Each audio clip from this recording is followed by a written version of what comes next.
I'm amazing audience. Welcome to Writers Diary. Let's talk about books. Here comes yet another video and I hope you're learning great. So today's video is about a book which is a romance fiction, and the author of the book has her other novel in the best-selling charts in India.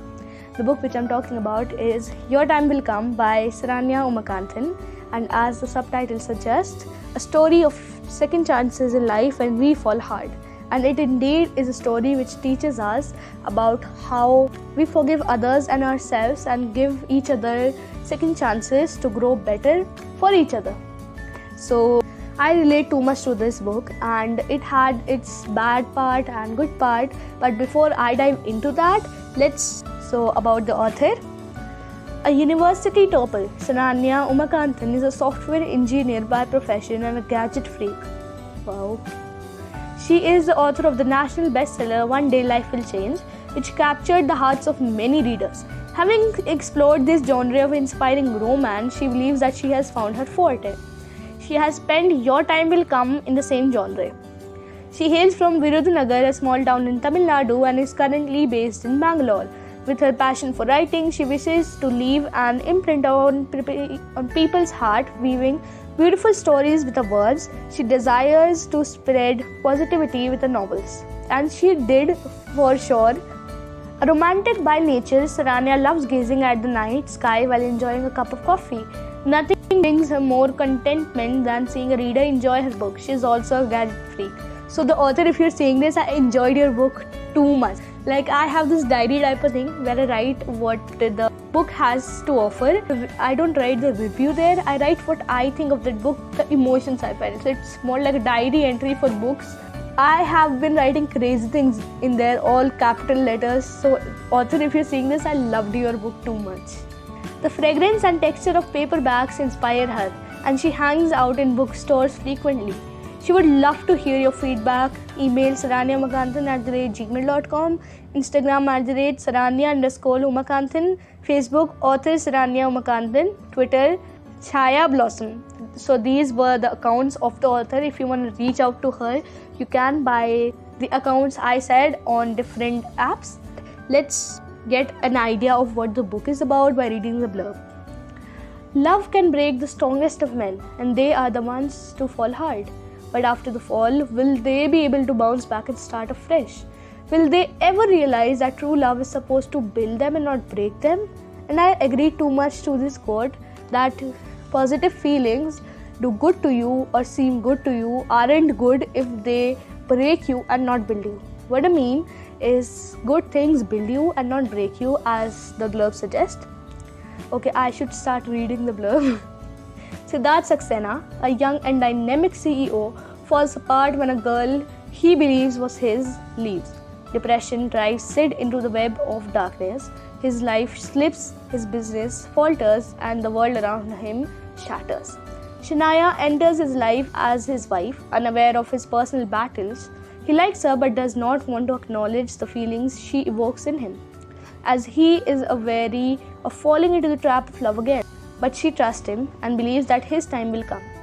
He cannot help but inspired by her positivity, which awakens a determination within him. With her by his side, can he rediscover himself and get his life back, or will he stay broken forever? And to get the answer of this question in the blurb, you should read this book. And for the people who are stuck in a reading slump or aren't readers and they want to start reading, I think this is a book which you guys would like to read, because this is a slow, cute pace book, and the one which you don't get very messed up in the head. Like, when we get messed in the head with books, it's not a bad thing. Like books like Song of Achilles or It Ends With Us, I was too invested, and my feelings as an individual changed too much reading them. But this book doesn't give any negative emotions to you like it with those other books that I mentioned. I cried a few times, but in this I felt the tension, but I didn't had those negative feelings. So you should totally try this if you want to go for a slow, cute book. And as the blurb talked, the main characters are Shania and Siddharth. And I don't know, for some reason, when I was reading this book, I imagined that the Siddharth in this book was Siddharth Malhotra, And Shania in this book was Alia Bhatt. I don't know why, but I had these two in mind while reading this book, because Student of the Year, everybody saw that, and I kind of related this to it. Only that from this book, the vibe I got was wanted by the CEO types. It felt like different tropes, like there was office in it, like office situations was in there, wanted by the CEO types, and home situation was there, like lots of situations. And talking about the personality of the character, Shania is a very bubbly person, a person which is too likable, and she thinks of others before herself, and she had a traumatic past, which you can read the book to find out. And Siddharth, on the other hand, was an amazing person, was business minded, and as we read in the blurb, he opened the gate of depression after failing his last love. And this book is about a person healing after a failed suicide attempt, and for people it would be too personal to read it, and it would feel good, like there's no negativity, as I said, there's just positivity. And when you read it, you're like, wow, this can happen too. And then I think for some reason I connected to this book as they expressed the aftermath of depression as positive. I have read a few books where the situation was similar, but they were kind of negative, and they showed that aftermath was harder than the situation itself. But in this book, it showed that the aftermath was quite good. It was like a happily ever after kind of book. Another thing which I loved about this book was that before every chapter there was this motivational quote on top of it. I will show you. And ironically, the chapters of this book, the first chapter is named as The End, and the last chapter is somehow named as The Beginning or something like that. So that's an irony in this book. This book is filled with many ironies, and I'm going to talk about that. But first, let me continue the point I was talking about. So I was saying that there is a quote at the starting of every chapter. So here, if you can see, The End and then the quote. The quote is, "Fate and fortune hardly take a microsecond to turn, and with it, life changes forever." And these are such amazing quotes, and I loved reading them before every chapter. And I was curious that this could happen according to the quote. So this builds interest in the reader, which is a good point. One thing is there about this book, that the author is like, no time for starters, readers, main course. What I mean is that the author doesn't go round in circles, she jumps straight to the point. She's like, this is the tea. So I have spelled out, you all see it. And I loved how the author didn't shift it from the storyline, and it just went on like a wave in water. It was so pretty, so soft book.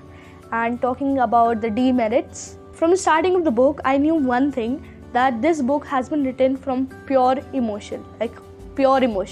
And ironically, this is a bad thing, because the author was too fixed on telling that main point, that main thing that happened. Like, for example, let me explain it properly. Like, we are in a situation and your friend just comes in and they're like, he said this to me and then this happened and I'm not going to talk to him. Just like that. And you're like, who? When? Why? And what are you talking about? So the author did the same thing. She was too fixed on that one topic. She thought, like, when I write, I think I just want to paste that idea down before anything else. Like, I don't want details. I just want to paste that idea. And the author did the same. So I think lack of details would be there, because driving 2 pages in the book, the author has already spilled the tea and Shania was having a heartbreak, like, kind of thing. And I was like, this is too soon. So lack of details would be one thing. Not that it's affecting the story, but I think it would make the story more sensible. Just like that, it was like she told her part, the thing she had in her head, the main part, and then I was just waiting. I had the suspense thing in the story, and Shania and Siddharth and his last love was going to meet. So I was like, there is going to be some conflict in there. There's going to be some fights, cat fight, something like that.